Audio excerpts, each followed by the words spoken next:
Hi, this is Carrie and Layla of Agape Transformation Practice.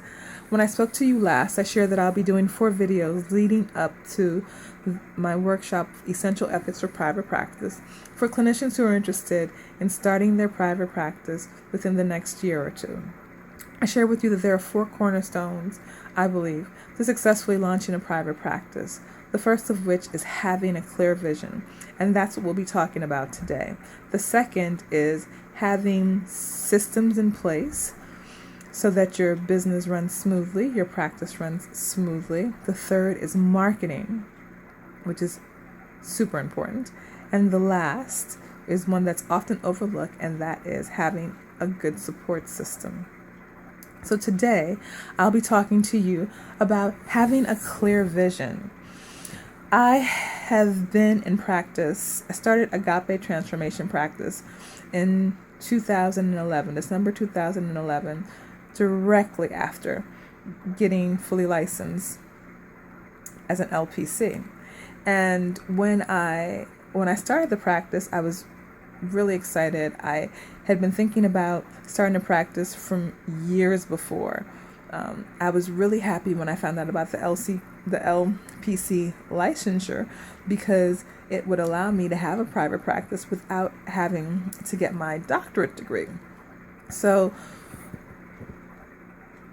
the idea of having a private practice has been in my mind for well over 20 years.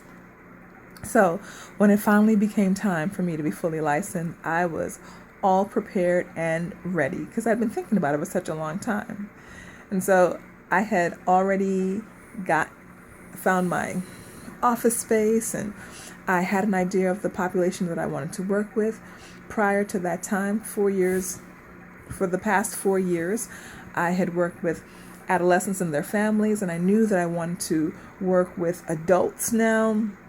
I had all these thoughts about, what I want to do and how my private practice would look. And I kind of thought that I thought everything through, and I had everything fairly well planned. I'd asked questions and did my research and all of that leading up to starting the practice. But I found in the first year that I really wasn't as prepared as I needed to be. I just kind of thought that I need to find a location, need to know the population that I wanted to work with, need to figure out my pricing, and I'm ready. Get the business ID number and just those logistics, those things. Now, 4 years later, I recognize that really there's a lot more that needs to go into identifying what kind of practice you want. And the more clear you are about that, the easier it is to be able to talk to others about it. The easier it is to be able to know the target population you're going after. And as a result, the easier it'll be for you to draw those people, your ideal clients, the ones that you work well with, the ones that you have the most success with. It'll be easier to draw those people to you. And it totally, in the beginning when I first started, it totally went over my head that how significant or how important that first step is. And so in the workshop, we'll be spending a good amount of time really getting clear on what you want your practice to represent. Why do you want your practice? Why do you even want to create a practice? Really exploring the who and the why of starting your private practice. Because once again, when you're clear, it makes everything else so much easier.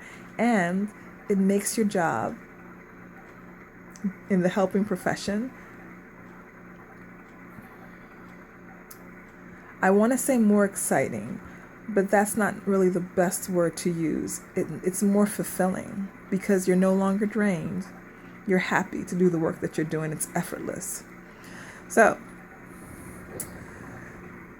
the next time I speak to you, we'll be talking about having some systems in place to run your practice so that it can run smoothly.